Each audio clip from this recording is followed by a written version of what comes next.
This is your Bible Geeks Daily Download, Glass Half Full. Are you a glass half full kind of person? Or do you gravitate toward a glass half empty approach? The Apostle Paul wrote one of the great glass half full letters to the Christians in Philippi. But if you stop and think about the circumstances surrounding it, you might wonder why he's so optimistic. He's in prison, and the Philippians are facing persecution because of their faith. So why does he write with such a positive outlook?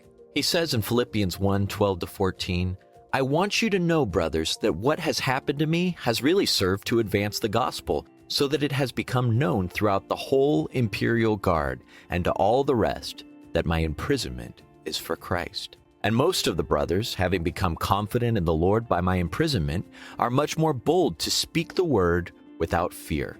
So there's opposition. After a series of mock trials and death threats from the Jews, Paul becomes a Roman prisoner. Is his work over? Not at all. He saw a great opportunity in opposition. And when we're faced with trials today, God can still make our work a success.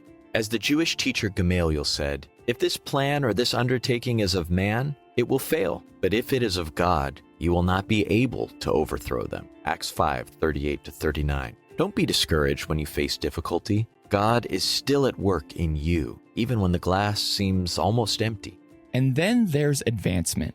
Sure, Paul couldn't visit those churches he helped establish, but he found a new audience to present the gospel to.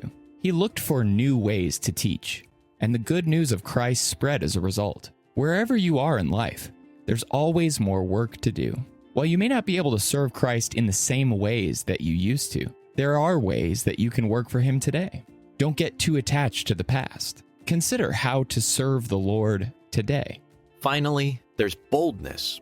It would be natural to view Paul's imprisonment as a negative situation, but Paul says it wasn't negative at all. Rather than causing fear among the brotherhood, it created confidence and boldness. It's never a bad thing to suffer for Christ's sake. And as his ambassadors in this world, we should expect to be rejected like our King. John 15:18-21.